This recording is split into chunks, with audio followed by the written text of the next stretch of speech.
കോയമ്പത്തൂരിൽ കോളേജ് വിദ്യാർത്ഥിനിയെ കൂട്ടബലാത്സംഗം ചെയ്തു. വിമാനത്താവളത്തിന് സമീപം ഇന്നലെ രാത്രി 11 മണിയോടെയായിരുന്നു സംഭവം. പെൺകുട്ടിയും ആൺ സുഹൃത്തും കാറിലിരിക്കുമ്പോഴാണ് മൂന്നംഗ സംഘം ആക്രമിക്കുന്നത്. കോയമ്പത്തൂരിലാണ് ഈ സംഭവം. പെൺകുട്ടിയെ കൂട്ടബലാത്സംഗം ചെയ്യുകയായിരുന്നു. വിമാനത്താവളത്തിന് സമീപം ഇന്നലെ രാത്രി 11 മണിയോടെയായിരുന്നു സംഭവം. പെൺകുട്ടിയും ആൺ സുഹൃത്തും കാറിലിരിക്കുമ്പോഴാണ് മൂന്നംഗ സംഘം ആക്രമിക്കുന്നത്. അജയ് സുധാ ബിജു. അജയ്, എന്താണ് ഇതിന്റെ വിവരങ്ങൾ?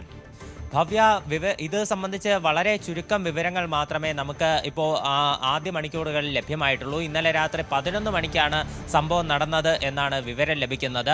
ഈ പെൺകുട്ടിയും പെൺകുട്ടിയുടെ ആൺ സുഹൃത്തും രണ്ടുപേരും കൂടി എയർപോർട്ട് റോഡിന് സമീപം ഒരു കാറിൽ ഒറ്റയ്ക്കിരിക്കുകയായിരുന്നു.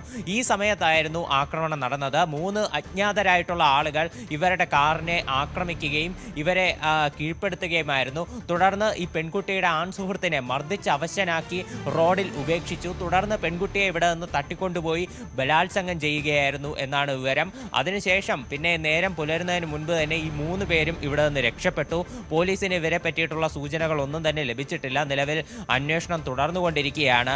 എന്താണ് ഈ ആക്രമണ കാരണം എന്നുള്ളതിനെ സംബന്ധിച്ചുള്ള വിവരങ്ങളൊന്നും തന്നെ ലഭ്യമായിട്ടില്ല. ഇവരെ മുൻപരിചയമുണ്ടോ അല്ലെങ്കിൽ എന്തെങ്കിലും മുൻ വൈരാഗ്യമുണ്ടോ എന്നുള്ള കാര്യങ്ങൾ ഉൾപ്പെടെ അന്വേഷിക്കേണ്ടതുണ്ട്. ഈ ആൺ സുഹൃത്തിനെ മർദ്ദിച്ച് അവശനാക്കിയ ശേഷമാണ് ഈ പെൺകുട്ടിയെ ബലാത്സംഗം ചെയ്തത് എന്നുള്ളതാണ് ഇതിൽ ശ്രദ്ധിക്കേണ്ട ഒരു കാര്യം. മുൻപ് ഡൽഹിയിൽ നടന്ന നിർഭയ കേസിന് സമാനമായിട്ടുള്ള ഒരു സംഭവം തന്നെയാണ്. ആൺസുഹൃത്തിനെ മർദ്ദിച്ച് അവശനാക്കി ഒപ്പമുണ്ടായിരുന്ന പെൺസുഹൃത്തിനെ ബലാത്സംഗം ചെയ്യുന്നു. ഇനി ഈ 3 പ്രതികളെ സംബന്ധിച്ചുള്ള വിവരങ്ങൾ തിരക്കേണ്ടതുണ്ട്. അവർക്ക് ഇവരുമായി ബന്ധമുണ്ടോ അല്ലെങ്കിൽ അജ്ഞാതരായിട്ടുള്ള ആളുകളായിരുന്നോ എന്നതുൾപ്പെടെയുള്ള കാര്യങ്ങൾ അന്വേഷിക്കണം. ഇന്നലെ രാത്രി 11 മണിക്കായിരുന്നു സംഭവം.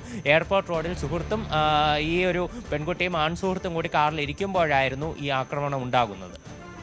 അജയ് സുധാ ബിജു ആണ് വിവരങ്ങൾ നൽകിയത്.